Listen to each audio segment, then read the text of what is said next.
Hello, my name is Mike Ritchie, and I'm the Interim Superintendent for the Soto Area School District. Hi, I'm Holly Nicolati, your school board president, proud parent, alumni, and community member. The following presentation will help you understand why the DeSoto Area School District is going to an operational referendum on April 1st. We will educate our public on what happens if this referendum passes, and also a detailed plan of what happens if this referendum were to fail. And further, to educate you on where to vote and who to speak to for more information. Throughout the presentation, a link will be present and on how to register and the date and times voting takes place. Thank you, and on to the presentation. So let's talk about that April 1st, 2025 operational referendum for the DeSoto Area School District. The purpose of this presentation is to share information with you, really do a nice job communicating what we're going to do, and also what are those next steps. So let's go through our presentation. In the presentation, we want to discuss the following. Why are we going to an operational referendum? What is our plan moving forward? What impact is this going to have on your tax rate or the mill rate? What does this mean for your family?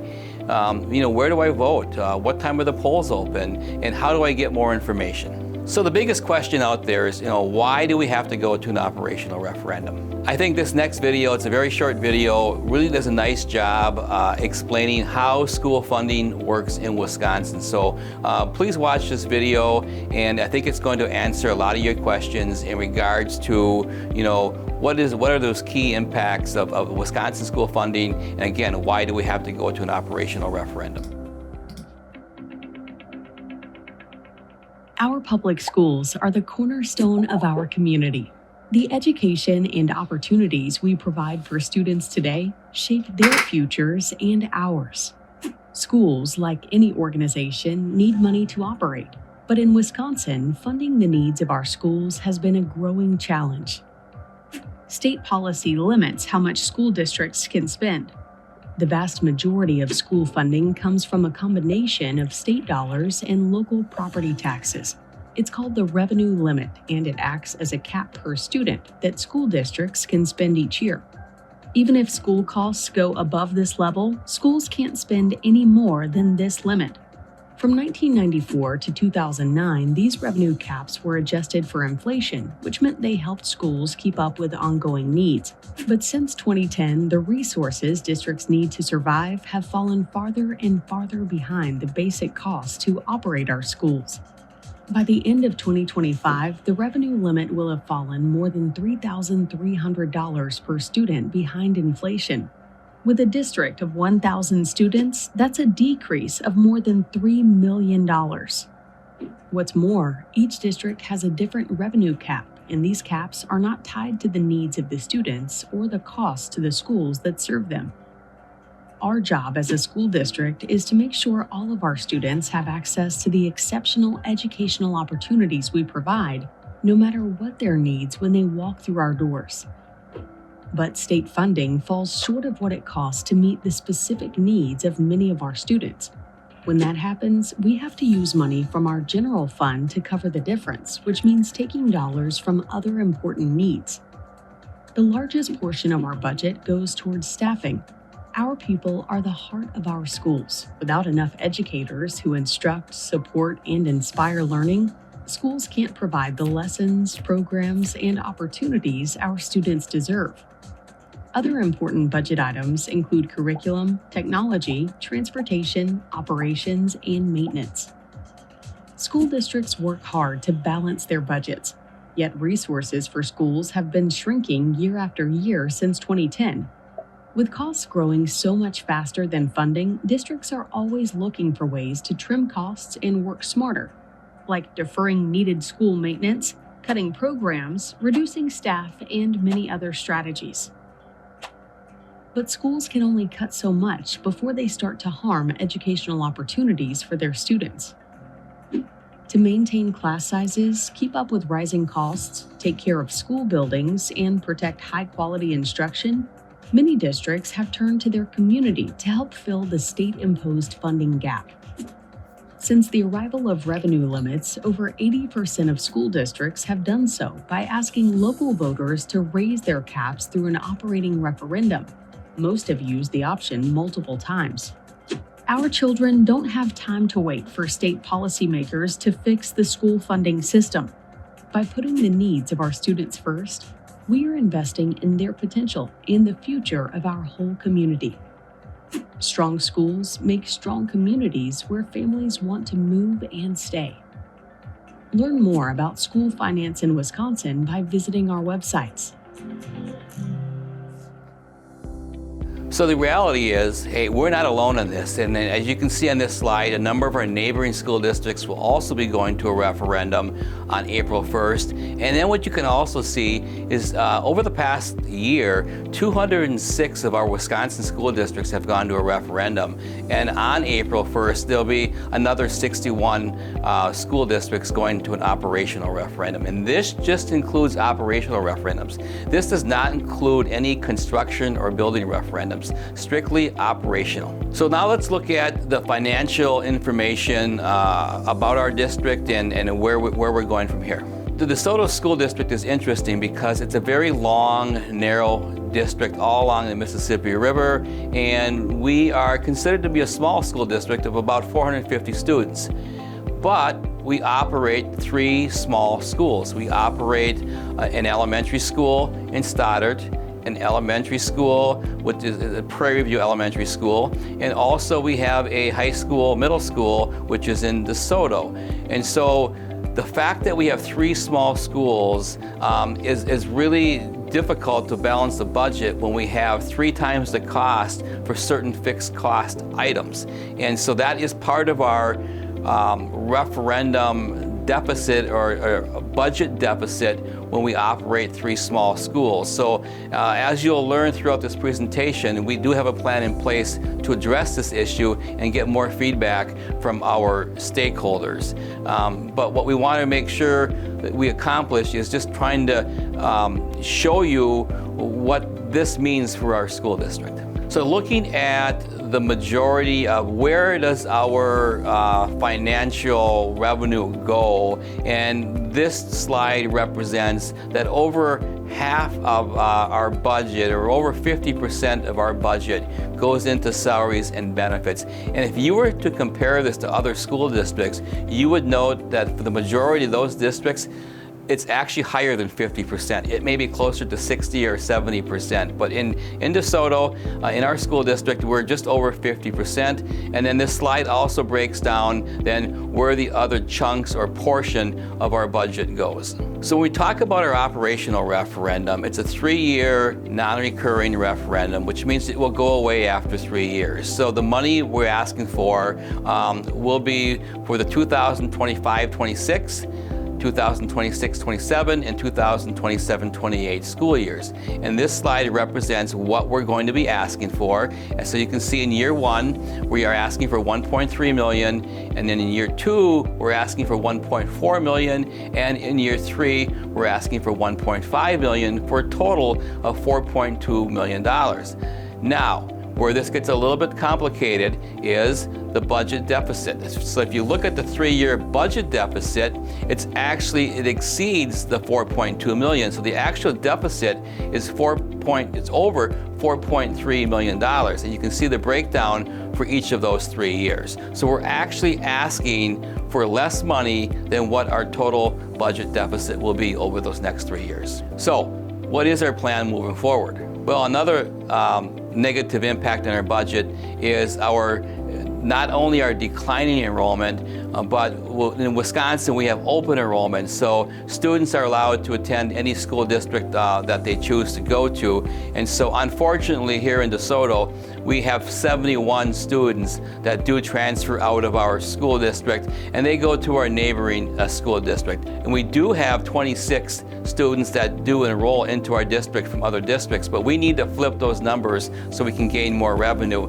And then on this slide, you can actually see what the cost is per student that leaves our district. Coming out of the November referendum, this board got to work. We recognized that it was really essential that we spend time being deliberate about what is the feedback we heard in the community from our parents, from our students, from our stakeholders, and really understand what are their priorities and how do we best serve them. We developed a strategic process that we'll use to guide us throughout the year as we evolve all of the priorities that we have developed as a school board. Immediately following the November 5th referendum, as I mentioned, we got busy. The next two slides cover the timeline of activities that we intend to complete throughout the next year to supplement and prepare our long-range plan. Again, starting right away, coming out of the referendum on the 12th of November, we worked to develop what are those board priorities? What are those 4 or 5 things that are most important and impactful to the voice of the stakeholders across our community? We evolved from there, moving into our enrollment study, really getting a picture of what do our enrollment trends look like and how can we use that information to guide us going forward. From there, working at the facilities side. So, we know what our population is. Now we need to think about how can our facilities support them? Is there a different structure that we need to consider? Is there, other physical changes that would improve the education that we deliver to the students, and what changes do we need to make? Those activities are ongoing and immediately started based on these timelines here. And then evolving from there, we look forward to the operational referendum. That will help guide the remainder of the activities to some degree over the course of the remaining months of 2025. Starting in April, we'll form our district strategic objectives advisory committee. That committee will get to work taking a look at the outcomes of the surveys and studies that we've mentioned in the previous slide, and they'll start to understand what are the options that we have available to us in the district, and what are the different levers that we should consider. From there, we'll start to develop the school perception survey, and that'll get distributed or disseminated to all of the members within our community so that we understand your voice in what the geographic footprint or what the physical footprint of our district might look like going forward, and any changes that we might need to consider. As we get the responses back, the committee again kind of gets back to work and starts to distill down that information, understand the feedback and the voice of our community members, and prepare to make some presentations and recommendations to the board at the end of December. This slide summarizes the overall plan for all of the strategic objectives that we've developed as a board, and we've socialized and aligned to with our staff. It kind of walks through each of the different elements and the deliverables or the actions that we'll be taking within those time periods, but all culminating in what is our aligned vision for our future? What does good look like? And how do we evolve our mission and values and our culture to meet with those voices or those perspectives that we're hoping to gain through the various surveys and all of the different activities we have documented here from our community stakeholders, again, our parents, our students, our teachers, to help evolve our overall trajectory as a school district. As you recall from the last slide, we have 4 objectives that we've settled on as a district. One of them, the very top layer, is that long-range plan. One of the key pieces in developing that plan is understanding what and how we can use our facilities and or how we might need to evolve our footprint to some degree if that happens. What we're looking to get out of that study is really understanding what is our long-range enrollment projections. How many schools can we feasibly operate? Again, what does good look like across our community and our stakeholders from that perspective?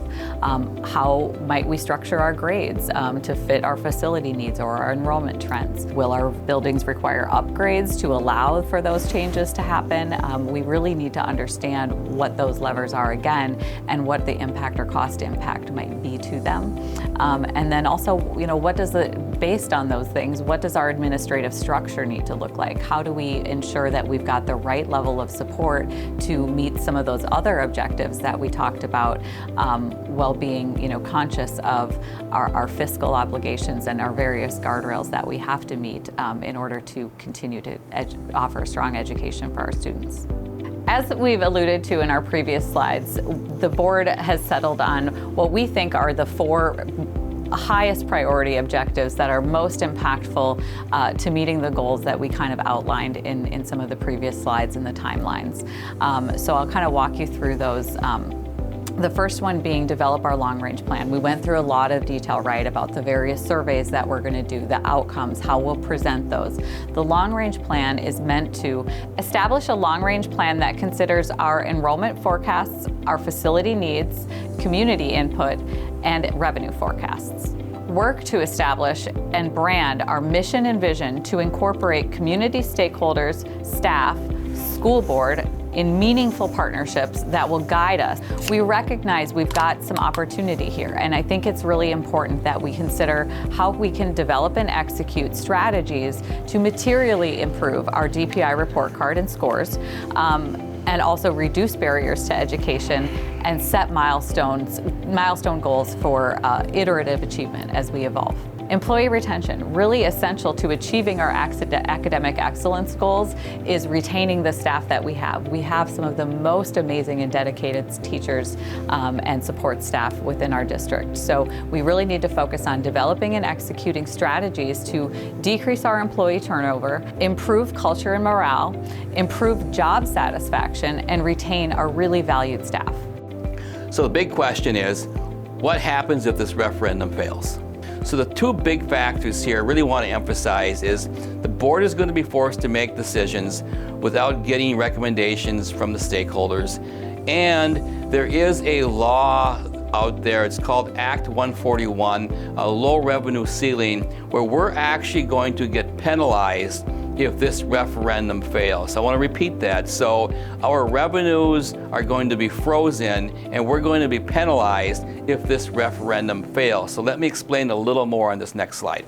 The way the law reads is what happens is because we had a failed referendum during the 2024-25 school year, if this referendum fails, then the law states that our low revenue ceiling will be froze at that current rate, and the current rate is $11,000 per student. So typically there would be an increase every year of that revenue, of that low revenue ceiling. And if this referendum fails, you can see by this slide, our revenue at $11,000 per child will be frozen for the 2025-26 school year, 2026-27 school year, and 2027-28 school year. So this is like double jeopardy, where we actually need more money, but if we fail the referendum, we are not going to get the money we're asking for, but we're going to have less money to operate because of this, what we will call a penalty based on the Act 141 that was created back in 2017. The honest answer here is if we continue to fail referendums, the district will eventually need to talk about dissolving. And what that means is that this district will be broken up into chunks of different portions and will be going to other school districts. And so a couple things I want to emphasize is number one, there are some people that think if we dissolve as a school district, you're not going to pay taxes in DeSoto. And that is simply not true. Every piece of property is going to be assigned to a school district. So if this school district does in fact dissolve in the future, you're going to be paying school taxes to either Seneca, North Crawford, Viroqua, La Crosse, or Westby, because pieces of our district will then be attached to those other school districts. In reference or in comparison to the other school districts, you're going to pay less in DeSoto than you would in the other school districts. So how will these referendum funds be used? A few things that we're going to be doing is, number one, we can bring back some of those budget cuts that were implemented over the past. We would certainly like to look at the possibility of what impact not having a late bus, what does that have on our participation level? Our tutoring programs that were cut, some of our students need that extra help. So we would certainly want to look, at those things. We have to continue to update our curriculum and offer what's best for our students. Also with that, we've got some technology updates, some curriculum updates that we really want to make sure our students are getting that quality education that they deserve. The big thing here is we've got 2 staff positions that we really would like to add to our staffing needs. And so one was a budget cut. We have a situation at one of the elementary schools where we have 1 teacher actually teaching 2 grades. She's teaching a 2nd and 3rd grade at the same time. And so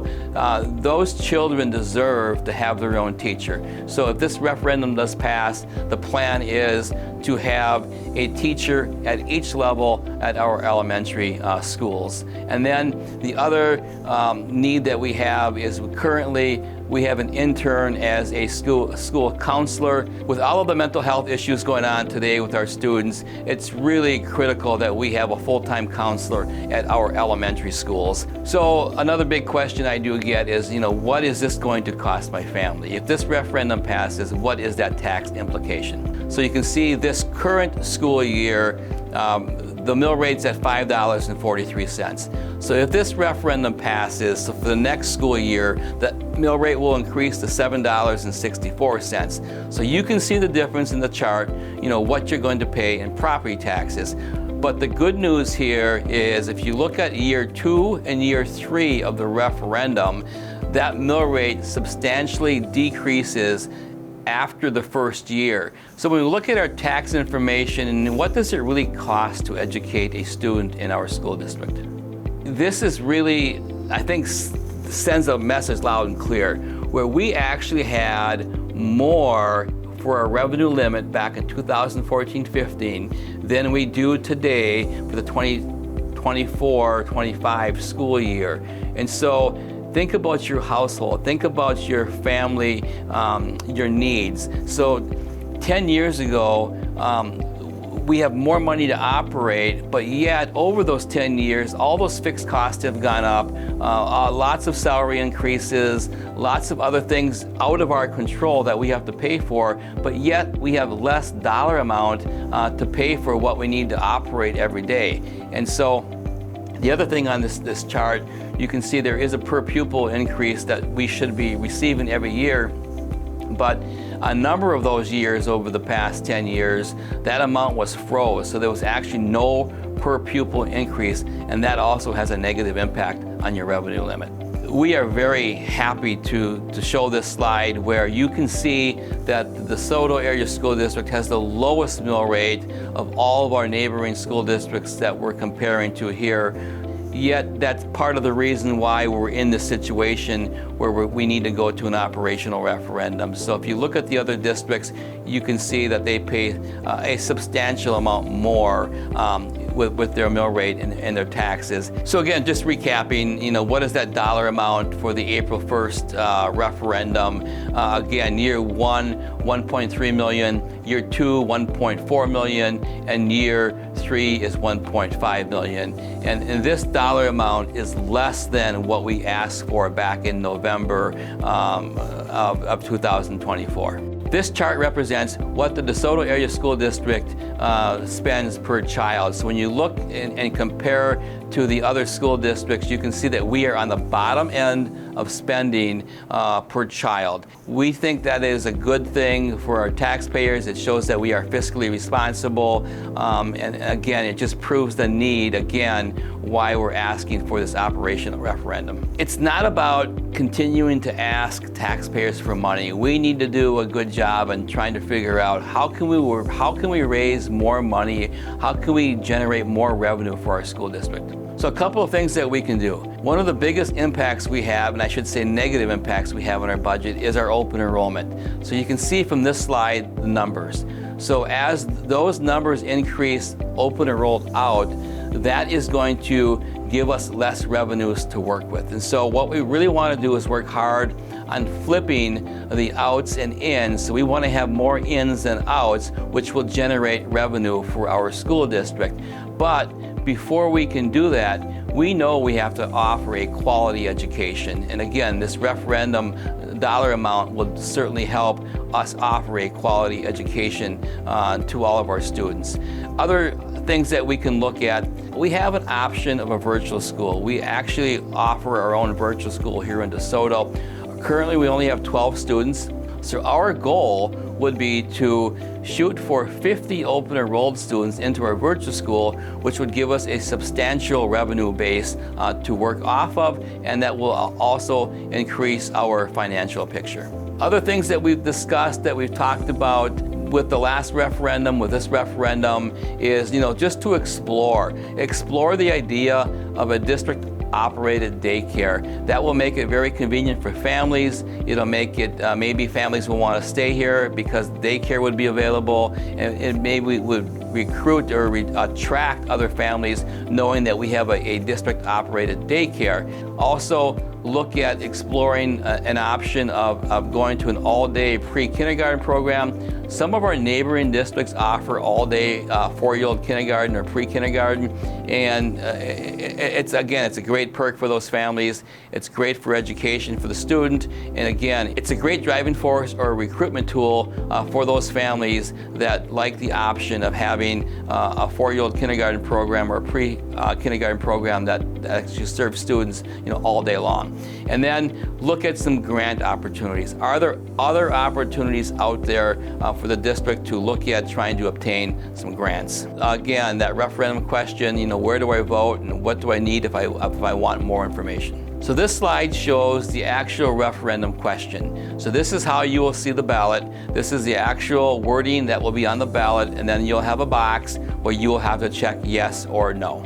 So where do I vote? The polls are open from 7 a.m. to 8 p.m. and we have a website here. So if you click on the website or you talk to your municipality, you'll be able to determine where you go and vote. But we do have 9 different municipalities across our district, so make sure you do know where you have to go and vote. And regardless of how you vote, your vote is important. So please remember to get out there and vote on April 1st. If you need more information, please feel free to reach out. Contact me at 608-648-0101 or email me at mritchie@desoto.k12.wi.us. You can also scan the QR code. It'll take you to our website. We do have referendum information on that website. I really hope this video helped.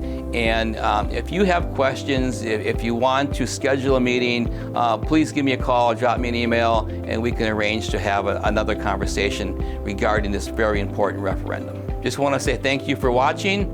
And again, I can't emphasize it enough, your vote's important. Please get out and vote on April 1st and contact us if you have other questions. Thank you, and don't forget to vote.